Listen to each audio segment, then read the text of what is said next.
Non, frère, si tu es musulman, franchement, je suis désolé de le dire, mais il faut que je le dise. Si tu es musulman, vraiment, tu es maudit 2 fois. Maintenant, frère, on va lire Sourate 9, 111. Vous allez voir comment Allah avait sauvé les musulmans. Vous-même, vous allez voir, ça fait pitié. Ça fait, c'est à cause des gens qui ont fini de lire le Coran. Dès qu'ils ont lu le dernier verset du Coran net, il a jeté ça, puis il a laissé liste là. Alors, Sourate 9. Sourate 9, verset 111. Vas-y, j'ai lu la parole Allah subhanahu wa ta'ala. Attends, vas-y. Certes, Allah a racheté des croyants. Allah a acheté des croyants. Allah a acheté des croyants. Virgule. On dit, il l'a acheté. Vas-y, frère. Allah a acheté des croyants. Allah ne peut pas racheter, mais lui, il achète. Oh, il y a le rachat, la rédemption. C'est différent de l'achat, commerce. Mais Allah vient faire commerce avec eux.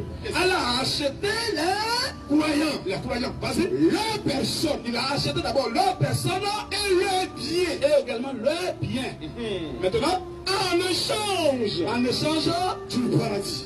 Voilà comment Allah veut les sauver. Les frères, on est humain, on a quand même un degré, quand même, ou bien 1% de réflexion. Réfléchissons. D'abord, première partie de ce verset. Deuxième partie, là même c'est le chaos. Ben voilà d'abord la première partie.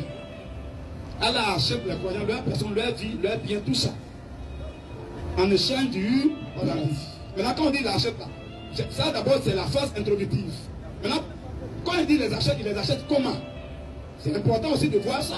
Alors la suite du verset va nous dire comment Allah les achète. Alors vas-y. Ils combattent dans le sentier d'Allah. C'est à cause de ça qu'ils doivent combattre dans le sentier d'Allah. Ils tuent. Ils vont tuer des gens et ils se font tuer. Point. Voilà comment ils les achètent. Ils tuent, ils se font tuer. Dites-moi un seul musulman qui a pris couteau puis s'est égorgé lui-même. Quand on dit il tue, il n'y a pas de souci.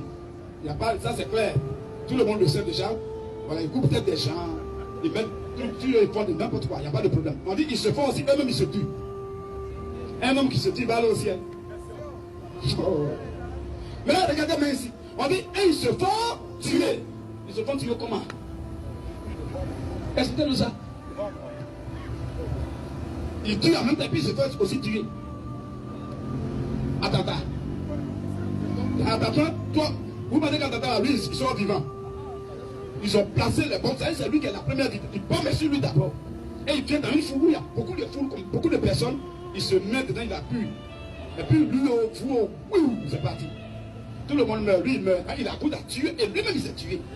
Allah dit, te récompense au ciel. Il va au paradis comme ça. Voilà comment Allah les a achetés. Est-ce que lui, là, c'est Dieu, ça? C'est Satan qui s'est métamorphosé dans l'islam. Et j'ai toujours dit partout. Moi, quand je suis allé au Cameroun, à la télévision, j'ai dit que Allah, c'est Satan. Il n'a pas dit qu'Allah est un démon. Les démons, ça c'est des petits là. Mais il dit Allah, c'est le diable. Je l'ai toujours dit et je l'ai toujours démontré. Et tous les mecs qu'on fait débat, que ce soit en Afrique, que ce soit en Inch'Allah, que ce soit au Cameroun, partout, au palais, j'ai toujours démontré qu'Allah, c'est le diable. Courant comme Bible.